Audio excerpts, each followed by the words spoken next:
Olá, meu nome é Vera Rogato, eu sou advogada há 28 anos, sempre atuei na área condominial. Sou conciliadora pela Escola Paulista da Magistratura e síndica profissional há 18 anos. Na verdade, não foi uma vontade. Eu atuava como advogada, prestando consultoria jurídica a um condomínio, para uma síndica orgânica, e uma vez por semana eu ia até lá para ajudá-la a organizar toda a documentação, ajudei-a no regulamento interno, na convenção e tudo mais. E um determinado dia ela falou: Vera, não quero mais ser síndica, eu acho que você tem todo o perfil, mesmo porque existem algumas discussões aqui de vaga de garagem e tudo mais, e eu não quero discutir com os meus vizinhos, que são os meus amigos, então eu quero que você seja síndica. E eu resisti bravamente durante 3 longos meses. Falei, não, imagina, ser síndica, isso não é para mim, isso é uma loucura e tal. O meu negócio é advogar. Eu tinha várias ações em andamento, ações de cobrança de débito condominial, assédio, ação criminal e tudo mais, discussões de vagas de garagem. E achava que não, a sindicatura profissional era algo que não fazia parte da minha realidade. Mas, conversando com meu marido, aí eu cheguei à conclusão, falei, quer saber, eu acho que eu vou tentar, porque ela tem insistido tanto, ela é uma senhora, né, muito respeitada e tudo mais, e tem visto isso em mim, de repente eu não estou enxergando. E ele falou para mim, olha, eu acho que deveria tentar, ou não, você já tem, se não der certo, você continua com a advocacia e tudo bem. E assim eu falei para ela, eu vou tentar. E me candidatei lá, fui eleita por unanimidade. E a minha grande felicidade, na verdade, é que eu continuo como síndica desse mesmo condomínio há 18 anos. Então, o condomínio onde eu comecei, eu continuo como síndica. E essa semana, na terça-feira, eu fui reeleita por unanimidade dentro desse condomínio. Ou seja, eu comecei com uma experiência e acabei aprendendo muito, me informando, aplicando tudo que eu fui buscar no mercado, tudo que eu fui estudar, aplicando nesse condomínio. Esse condomínio, para mim, é um super case de sucesso. É um condomínio que fica nos Jardins e fui reeleita, inclusive com o subsíndico pedindo uma salva de palmas e tal. Foi um momento muito bacana, foi lindo de ver, assim, de sentir essa credibilidade que eles me dão e o quanto eu pude desenvolver um trabalho aprendendo com eles, né, e desenvolvendo um trabalho e chegando a essa conclusão de que a sindicatura é o meu propósito de vida. Olha, eu sempre penso que a sindicatura não tem um dia comum. Não existe uma sequência de atividades que a gente possa falar, olha, normalmente acontece dessa maneira. Porque, às vezes, eu posso estar numa tranquilidade num dia, como ontem, por exemplo. Eu estava num dia mais ou menos tranquilo, com tudo muito organizado para uma assembleia que eu iria fazer online e, de repente, com a chuvarada que deu em São Paulo, foi uma loucura. Vários zeladores entrando em contato para que a gente tomasse algumas providências, porque houve uma inundação dos Jardins, a área onde eu trabalho. E aí aquilo tudo sai da rotina. Então, é complicado falar que nós temos uma rotina. O que eu costumo fazer é uma sequência de atividades para que isso possa me ajudar na otimização do meu tempo e na minha atividade para com o condômino e para com cada condomínio. Por exemplo, todas as segundas-feiras eu falo que é o dia de estar com os meus meninos online. Os meus meninos são os zeladores, que eu tenho o maior carinho por eles. E eu tento sempre fazer com que eles estejam comigo, que eles confiem em mim, porque eu brinco com eles são os meus olhos. Eu estou à distância e eu dependo de muitas informações passadas por eles. E desde que a gente passou a fazer essas reuniões, isso começou também na pandemia, a fazer essas reuniões online toda semana, eu senti uma grande otimização do trabalho. Porque a gente consegue ali saber como foi o final de semana, que normalmente é tranquilo, graças a Deus, e também programar toda aquela semana. Então, condomínios onde eu tenho obras, eu vou ter todo o feedback de como está a obra, como que está o andamento, está dentro do cronograma, como que está, chegou material, não chegou material, como que estão os funcionários, se ele está conseguindo cumprir o checklist que a gente também investiga, né? A gente dá uma conferida todas as segundas-feiras. Isso online. Então, às segundas-feiras eu procuro estar com eles online, todos eles. Então, é um bate-bola rápido. A gente tem uma pauta. Então, a minha assistente encaminha para cada um deles essa pauta e nós vamos tratar a respeito daquele assunto. A menos que tenha alguma coisa que tenha acontecido durante o final de semana, a gente traz para poder solucionar ali. Isso às segundas-feiras é o que eu tento normalmente. E eu também gosto de estar presente, gosto de estar ali online com eles, porque eu consigo dar um ritmo diferente para essas reuniões, mas quando eu não consigo por conta de outros compromissos, outras urgências e tudo mais, a minha assistente faz esse bate-bola com eles e me passa um relatório que eu confiro na segunda-feira, nem que seja meia-noite. Eu faço questão de fechar a segunda-feira com esse relatório, com esse feedback deles, para que eu possa entender melhor a semana. Às terças-feiras eu costumo fazer visita em alguns condomínios, sextas e quintas, quando eu consigo, dependendo dos assuntos, dependendo de como que estão acontecendo as coisas no condomínio, eu consigo passar em todos. Porque como eu já fiz esse bate-bola com eles na segunda-feira, na terça-feira é o olhar, até para entender se aquilo tudo foi dito realmente está acontecendo. Apesar de ter extrema confiança, apesar de entender e conseguir, felizmente, e com um trabalho de muita empatia, de aproximação, de fazer com que eles confiem em mim, é preciso ter esse olhar, né? Dentro do condomínio, e sei lá, de repente para eles alguma coisa que está normal, a gente tem uma orquídea linda lá no hall, que para eles está tudo bem, eu olho e falo, não, vamos trocar, isso aqui não precisa mais.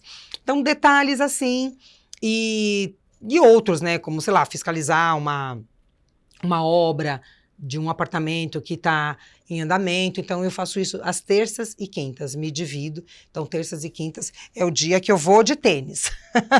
Procuro ir um pouquinho mais à vontade, porque é corrido, eu tenho que ter esse dinamismo, e o que eu disse numa revista que eu fiz uma entrevista mês passado, é que a identidade que eu tenho com a sindicatura é por conta de ser uma pessoa muito dinâmica. Algumas pessoas falam, você é muito agitada e tal. Não, eu não sou agitada, eu sou uma pessoa dinâmica. Porque quando precisa ficar quieta, eu, por exemplo, sou super adepta à meditação. Eu adoro meditação. Eu pratiquei Tai Chi Chuan, engraçado que até a voz dá uma baixada. Eu pratiquei Tai Chi Chuan durante muitos anos da minha vida. E mesmo para meditar, eu gosto de estar em movimento. Então, estar em movimento, para mim, é vida. Mas esse movimento também pode ser lento, também pode ser um movimento da tentativa de desacelerar. Então, eu penso que esse dinamismo, aquele que eu me recusei há 18 anos atrás, né, quase recusei em ser síndica, essa coisa da novidade, de não ter muito uma rotina, de ter esse dinamismo, essas atividades, surpresas, de não ter essa coisa chata, eu não gosto de coisas que sejam muito, não são padrão, mas que sejam, assim, dinâmicos, que me exijam, que sejam desafiadoras, que eu precise buscar alternativas, que eu precise entender efetivamente qual é a reivindicação daquele condômino. E isso eu venho aprendendo ao longo desses 18 anos também. Eu acho que pela idade, né? Eu fiz 54 anos o mês passado. Estou muito feliz, ainda brinquei com os meninos, ainda com todas as vibrações de felicitações. Eu adoro fazer aniversário. E eu acho que a gente vai aprendendo com a maturidade da idade, a maturidade da profissão, é saber lidar com o outro, entender efetivamente qual é aquela necessidade, qual é efetivamente a sua dor. Eu já tive casos em que a condômina, ela tinha sempre uma reclamação, sempre que eu estava no condomínio, não, pede para a Vera subir e tal. Ai, senta aqui, toma um café, senta comigo e tal. E eu notei que ela não tinha problemas, ela tinha uma carência. Então, a gente percebe muito isso, né? Eu procuro ter esse olhar um pouquinho mais apurado e detido. E na faculdade de Direito, a gente aprende o seguinte, que para todo fato, há 3 pontos de vista. É o de um lado, o do outro lado e o real. Porque cada pessoa contou a sua versão, mas e o fato real, como ele foi?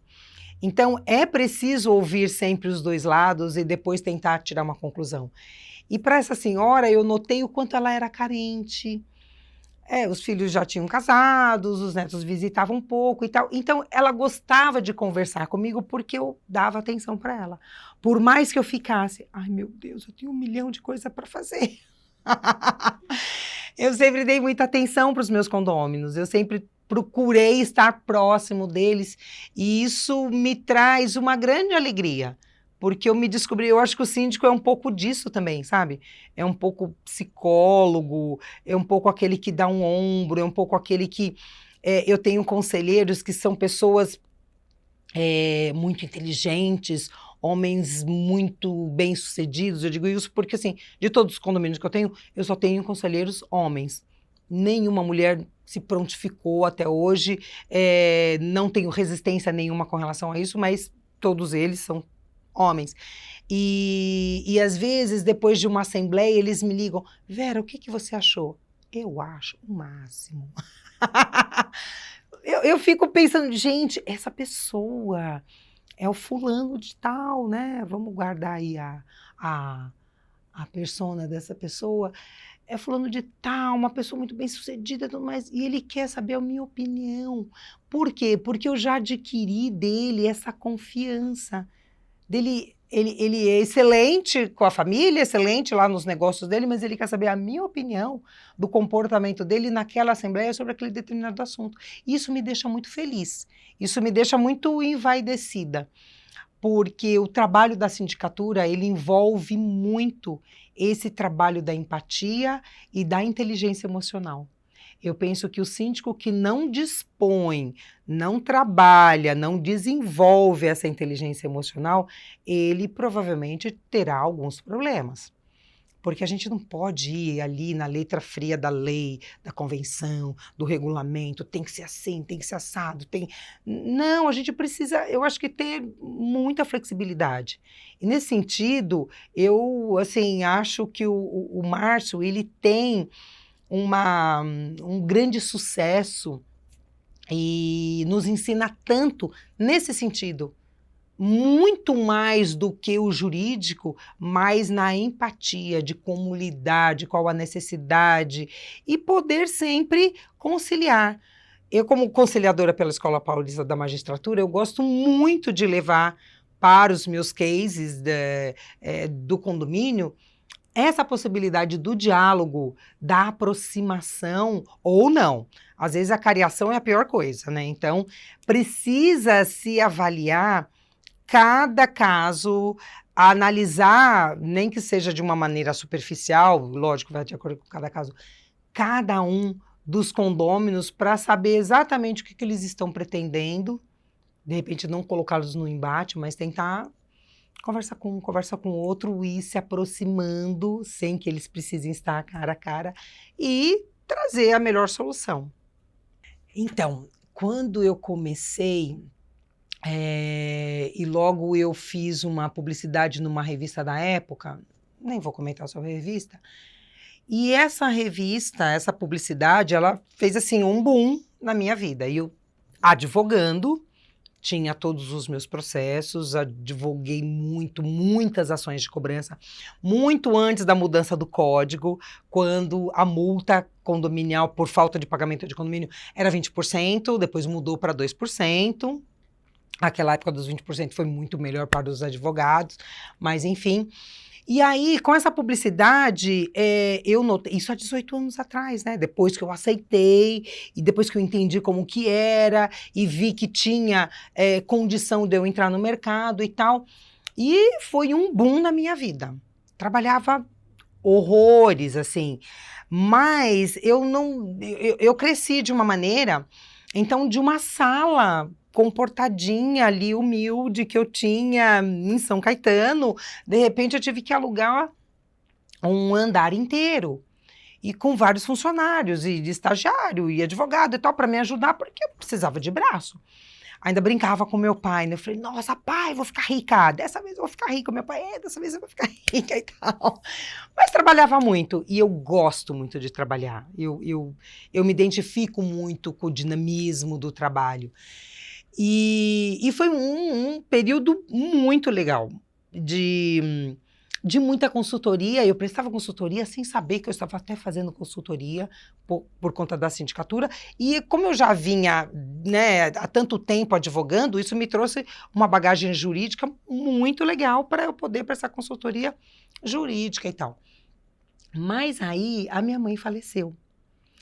E isso me desestruturou de uma maneira impressionante, porque foi de uma hora para outra. Minha mãe teve um tumor cerebral e num dia ela caiu com uma dor de cabeça, depois de 2 dias morreu. Teve morte cerebral, morreu. Com 66 anos, uma mulher super dinâmica, inteligente, se cuidava. E os médicos falavam, como assim? A gente perguntava para os médicos, como assim? É minha mãe com tumor cerebral de 6,5 centímetros na cabeça. Ela costurava, ela, sabe, era uma pessoa... Não tinha sinais nenhum desse tumor. Enfim, faleceu. Aquilo me desestruturou demais, mas eu tinha o meu pai. E aí continuamos, e meu pai sempre foi, assim, um homem muito à frente do tempo dele. E a gente sempre teve muita identidade. E o meu pai, sem que eu soubesse, desde os meus, acho que 12 anos, quando eu fazia recibos para ele e a minha mãe vieram da Bahia, com uma mão na frente e outra atrás, construíram um patrimônio, e o meu pai teve vários altos e baixos, ele foi hoteleiro, teve alguns hotéis, tive um pico de estar muito bem, depois caiu de novo e tal. E na época, quando eles começaram, eu era pequena, eu fazia os recibos para ele porque ele tinha pensionatos. Ele alugava umas casas grandes e alugava vagas para rapazes. E eu ajudava ele a administrar. Fazia os recibos, recebia, fazia as cobranças e tudo mais para esses pensionatos. E quando eu fiz aquela entrevista para a revista, que eu lembrei dessa história. Eu falei assim, gente, quer dizer que eu já estava sendo treinada para esse momento, porque eu ajudava meu pai a gerenciar tudo isso. E eu gostava disso, eu sempre me identifiquei e tal. E eu tinha esquecido dessa história. E aí, bem, enfim, minha mãe faleceu muito de repentemente e tal. Ficou meu pai, a gente sempre conversando muito, mas ele já estava doente. Eis que a primeira vez que eu levei os meus filhos para a Disney, dia 30 de dezembro, o meu pai na Disney conosco infartou lá. E foi desesperador. Foi assim, a gente tinha feito uma programação de uma viagem muito bacana e tal, meu pai infartou em Orlando. 30 de dezembro, dia seguinte tudo fechado, parado, o mundo fechado, encerramos a viagem, voltamos e tal, o corpo dele chegou no Brasil depois de 11 dias, foi sepultado no dia do aniversário dele, quando ele faria 70 anos, e foi muito traumático, muito traumático. E aquilo eu já tinha desestruturado com a minha mãe, agora com meu pai, então, nossa, me acabei. Me acabei de uma maneira que eu tive uma super depressão. Eu queria sair daquilo, mas eu não conseguia. Era uma coisa... Porque eu tinha no meu pai um grande ídolo, sabe? A pessoa que eu tinha uma referência, que... Pai, o que eu faço? Faz dessa maneira. Eu tinha nele uma pessoa... Um cara que eu falava... Meu, ele parece que me alimentava o fato de eu ser uma mulher forte. Ele sempre falou, você é uma mulher forte, você é uma mulher guerreira, você... Então ele alimentava tudo isso que eu também achava que eu era. E de repente, pum! Aquela plateia que era o meu pai, não estava mais. Então, eu não precisava mais existir. E isso foi péssimo, péssimo para minha vida. E as pessoas falavam, Vera, tem que se erguer os seus filhos e tal, os seus filhos e tal. E filho faz isso. Filho faz a gente... Não, respira, porque olha quem eu tenho, olha quem depende de mim. E foi por eles. E dá uma emoção, assim. E aí eu fui retomando, mas eu me perdi e perdi os meus clientes. Eu não dava mais atenção, eu não tinha condição de dar atenção, eu só queria ficar em casa, e foi um período difícil, e eu fiquei apenas com 2 condomínios. Um deles, esse que eu estou há 18 anos. E conversando com o meu subsíndico na época, um querido, me ajudou muito. E ele falava para mim, não tenha pressa, aqui está tudo em ordem, nós vamos resolvendo as coisas aqui, não tenha pressa. E eu fui. E eu, nossa, mas eu tenho que voltar. Bem, isso levou, eu acho que pelo menos uns 3 ou 4 meses. Eu falei, quer saber? Eu vou conseguir e tal, fui me reerguendo e ele me ajudou muito nisso. Minha família, amigos, os filhos pequenos e tal, consegui, graças a Deus. E aí, eu modifiquei toda a minha estrutura. Aquele escritório enorme, cheio de funcionários, e eu falei, eu não quero mais nada disso, eu não quero mais tudo isso. É muita coisa, é muito trabalho, está me exigindo demais, eu já não tenho mais tempo tanto para os meus filhos, eu já não tenho mais tanto tempo para mim.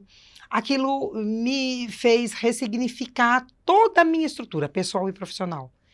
E aí, tendo perdido vários, né? O que eu não perdi, o que não rescindiram, eu fui lá e expliquei, falei, não tenho condição, eu vou entregar, passar para uma outra pessoa e tal, e fui rescindindo os contratos. Fiquei com esses 2 condomínios e fui me reerguendo, reduzi a estrutura do escritório, que era grande e começou a ficar muito pesado para mim. E aí, fui aos poucos voltando, advogando de novo, porque os processos, né, existiam vários processos que já estavam em andamento há muito tempo. Retomei também a parte jurídica, mas aquela coisa da sindicatura sempre me chamou, sabe? Eu não tenho mais vontade de fazer audiência, eu não tenho mais vontade de fazer aquilo, eu não estou mais afim disso. O que eu quero fazer? Eu quero ser síndica, é isso mesmo. E passou de novo um tempo entre lá e cá, sabe? Será que é isso mesmo e tudo mais? E aí eu fui me reestruturando, aí voltei a fazer publicidade, a ter mais indicações, a buscar essas indicações, porque aquela história, quem não é visto não é lembrado. Então, eu passei de novo a me mostrar, né? Tanto pouco em mídia na época, mas assim, a estar ao lado das pessoas que poderiam me ajudar e pedir essa ajuda também, muitas vezes, e graças a Deus, para quem eu pedi ajuda, as pessoas sempre me ajudaram, sempre me deram esse crédito, sempre acreditaram que eu efetivamente merecia, e eu sempre fiz muito por merecer, eu sempre trabalhei muito.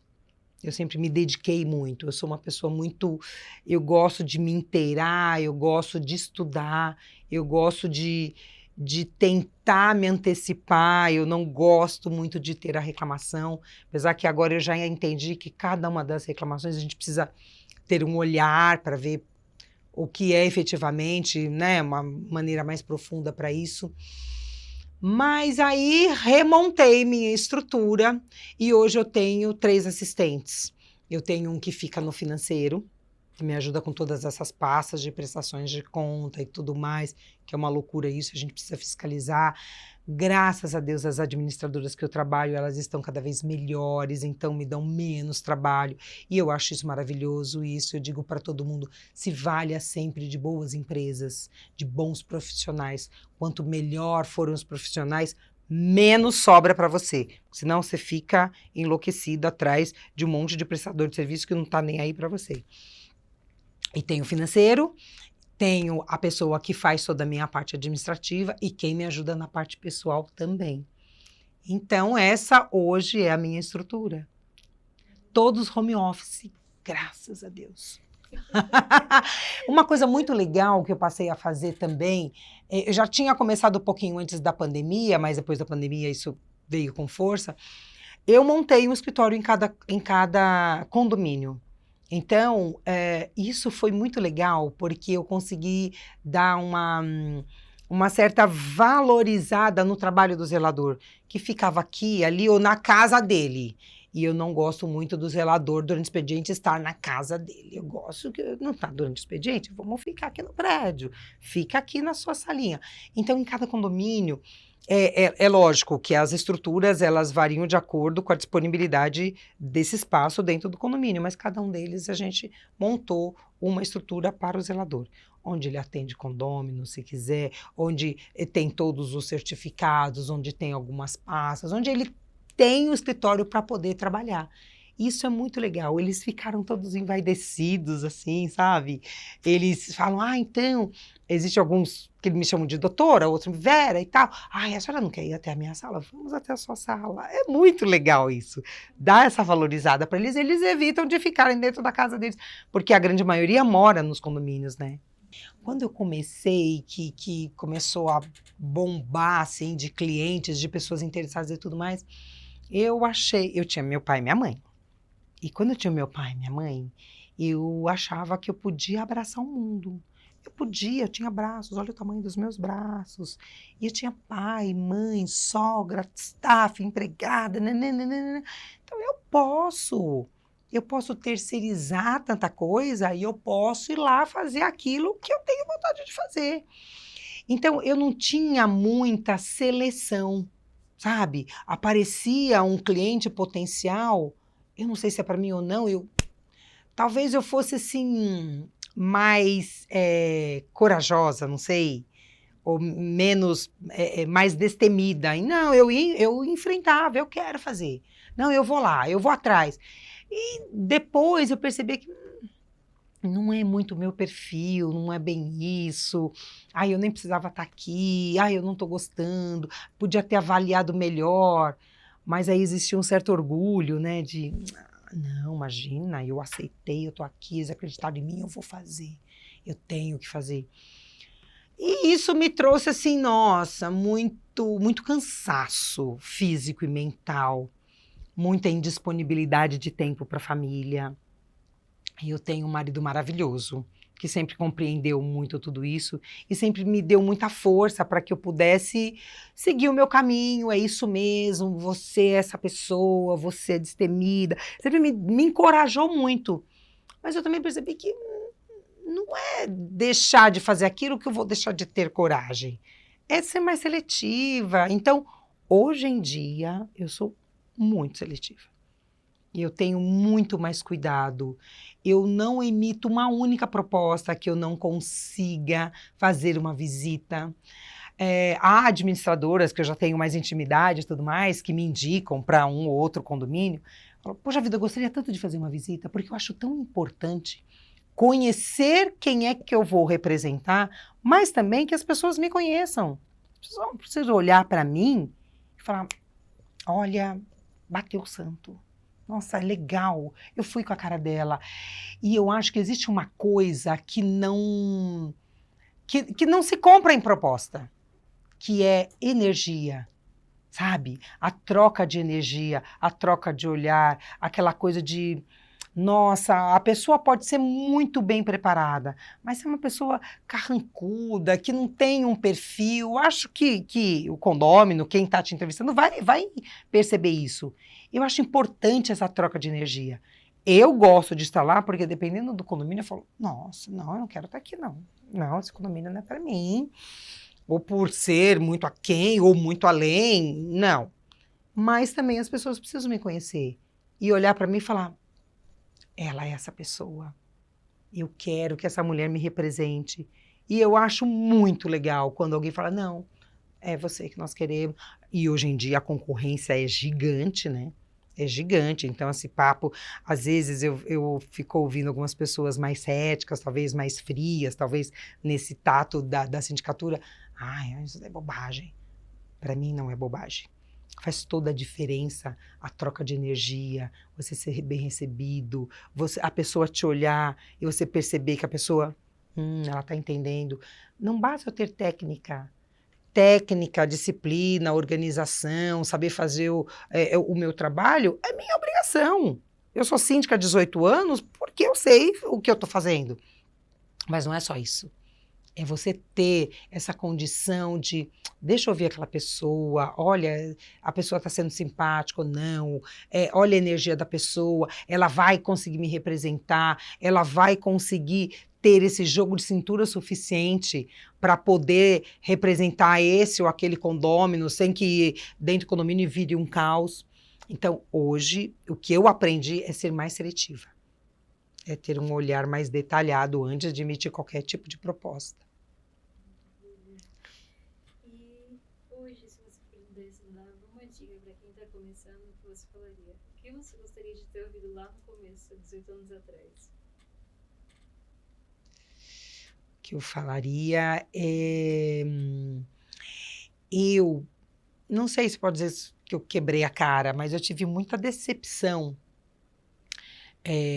com muitas pessoas envolvidas no condomínio, porque eu achei que elas estavam ali também com o mesmo propósito que eu. O slogan da minha empresa é zelar pelo seu patrimônio, é o nosso maior propósito. E quando eu digo patrimônio, eu sempre faço questão de explicar isso, é o patrimônio maior, indivisível, insolúvel, inegociável, que é a vida condominial. A vida condominial é o maior patrimônio que existe. Não é o patrimônio físico.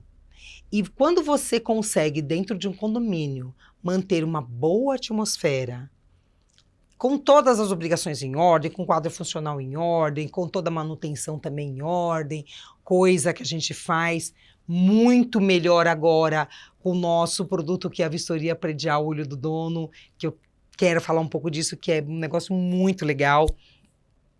Mas quando você consegue ter dentro do condomínio, evitar ações. Alguns conselheiros já me perguntaram, poxa vida, Vera, mas você é advogada e você faz tudo para evitar uma ação. Porque eu sei o quanto custa uma ação. Eu sei o custo de um advogado. E eu sei também o quanto é pesado haver ações, discussão judicial entre condôminos. Eu sempre falo para eles, você imagina, daqui a um tempo você entrar no elevador com essa pessoa, entendeu? Há ações inevitáveis? Há ações inevitáveis. E se os condôminos tiverem maturidade suficiente para lidar com isso, ótimo. Mas, a maioria das vezes, os condôminos não têm essa maturidade. Eles fazem de conta, né? Eles fazem aquele social e tudo mais. Mas, como eu acabo tendo muito acesso a todos os bastidores e a opinião efetiva de cada um deles, eu vejo o quanto é incômodo. A gente pode evitar, ou pelo menos tentar, que é o que eu faço sempre. Eu tento evitar ao máximo. Quando eles acham que não tem que judicializar, então vamos judicializar. Com bons advogados, por favor, para que aquela demanda não vire um transtorno muito maior do que se pretendia. Olha, eu sempre achei que ser mulher é uma dádiva divina. Ser mulher síndica é desafiador. Mas, ainda assim, eu penso que há uma grande vantagem em ser mulher síndica, por conta do nosso sexto sentido, da nossa possibilidade de empatia, da nossa naturalidade com afeições, com a maternidade, com o olhar diferenciado. Então, por mais que seja necessário decisões pragmáticas, assertivas, objetivas e técnicas, eu sempre digo, para tudo isso, eu busco me respaldar com quem sabe. Então, é técnico, então eu quero o técnico desse assunto para que eu possa ter condição de levar para o meu conselho e levar para o meu condômino a melhor solução. Mas, para isso também, a gente precisa ter um jogo de cintura, um cuidado, um olhar diferenciado, o cuidado em investigar se é essa, aquela ou a outra empresa que vai me assistir, entender as pessoas. Então, eu penso que a sindicatura exercida por uma mulher, ela só tem vantagem. Tanto é que hoje o mercado é formado de mais de 40%. 40% da sindicatura é formado por síndicas. Isso é maravilhoso. Olha, foi um prazer inenarrável. Foi uma honra estar aqui no Síndico Lab, gravando essa entrevista, contando um pouquinho da minha história. E eu espero que vocês tenham gostado, que vocês possam seguir a página do YouTube Síndico Lab. E é isso. Muito obrigada por tudo, por essa oportunidade, Deus, por essa oportunidade Síndico Lab. E eu estou inteira à disposição. Obrigada.